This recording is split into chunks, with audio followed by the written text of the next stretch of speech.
I got to say this about Steph Curry following his 4th NBA championship, first finals MVP. It's just a little different for me. I talked about this in a previous video, but I want to say it again. Steph now comfortably sits between 9 and 12 on my all-time players list. I haven't done it yet. I'll sit down and do it at some point this offseason. I got to redo my list. But wherever Steph is, I'll put him over Kevin Durant. I'll put him over KD, wherever he's at, comfortably. I want to say this, though. When I do my top point guards of all time, I've never had Steph on my list. I just don't ever look at him as a point guard. I know that's unfair. He's got to be a position, but for me, I've always incorporated Steph in my top players of all time list when I'm doing my top 20, top 30 rankings. But I've never really just put him in the shooting guard conversation because he's not a shooting guard to me. And I never put him in my point guard conversation. Kind of like Allen Iverson. I just don't know what to do with them, right? Chris Paul is a guy that I had. To me, he's my favorite point guard to watch of all time. My favorite. And he's somebody who I thought had the most to gain over the last couple years. He gets with the Phoenix Suns. They're fantastic in the regular season. They're fantastic in the postseason last year. After game 2, though, in the finals, they just fall off a cliff to the Milwaukee Bucks. What we've learned about Chris Paul. I'll get to Steph in a second. Bear with me.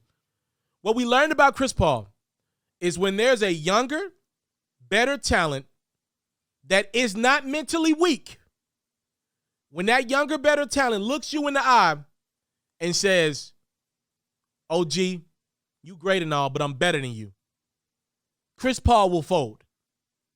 He will fold. Luka did it this year. Giannis did it last year. Matter of fact, back in the day, Kobe did it as well against when he was in New Orleans, Chris Paul. Steph Curry has to be over Chris Paul. He's just accomplished too much. Sorry, Chris Paul missed a significant amount of time in his prime with injuries. A couple postseason runs were derailed because of injuries. I'm sorry. I can no longer do that to Steph Curry. That's not fair. It's not his fault that he's been able to be healthier than Chris. It's not his fault that he's been able to be a greater version of himself than Chris has. More times than not, the three-point record is his. He plays off the ball. Steph moves around. So it ain't like Steph just sitting around in the corner when he's not on the ball, when Draymond's got the ball. He's moving. I can no longer do this to Steph Curry. Chris Paul had opportunities. The same team that beat the Suns was the same team that Steph and the Warriors took care of easily. Chris Paul had help. He had Devin Booker. Devin Booker is better than Klay Thompson right now, to me. To me. There might be no Draymond Green on that court for the Phoenix Suns, but DeAndre Ayton's pretty darn good. Monty Williams might not be Steve Kerr, but he's pretty darn good. Losing to Dallas is unacceptable. Chris Paul being the point guard of that team, I don't know if he was hurt or what. That's unacceptable. So for me, now, Steph Curry, since I now am going to have to put this man in the point guard race. Now, it's just something I never did, but I'm going to have to put this man in a position, and it's point guard. He's over Isaiah Thomas.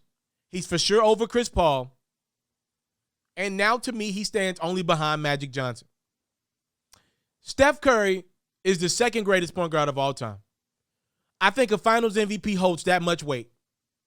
I really do. The way that the Warriors were able to bounce back and do it, he didn't demand no trade out. He didn't cry. He didn't complain. He dealt with the scrutiny. Rarely ever goes out of his element, by the way. He just balled. Led his team. And there is a big gap between Steph Curry and Klay Thompson today, by the way. Klay was not good most of that playoff run. I would not call him bad. He was just okay. Missed a lot of shots. Steph had a few big games. He kicked the finals off with that big first quarter, and he ended that bad boy with 34 points. With a 43-point night mixed in with double-digit rebounds. Steph Curry deserves the praise and accolades that he's getting today. I think coming out of that run, we can now look at him as the second greatest point guard of all time.